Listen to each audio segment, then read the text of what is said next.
ही निवडणूक सामान्य लोकांची आहे.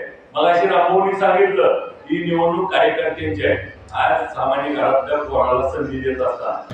आज बाळाबापू कोळके त्या ठिकाणी पहिल्या दिवशीपासून आपल्या बरोबर त्या ठिकाणी आहेत. आज मृदुलाताई त्या ठिकाणी इच्छुक होत्या. त्यांनी मोठेपणा मानाचा दाखवला आणि षण्मुखी काकीला त्या ठिकाणी निवडणुकीत उभा केलं.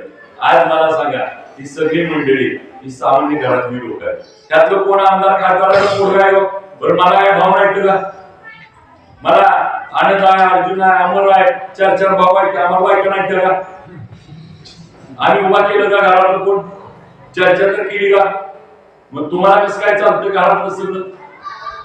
मग सगळं काय पाहिजे? कोणासाठी पाहिजे? पक्ष कशासाठी बदलला? सगळं स्वतःसाठी.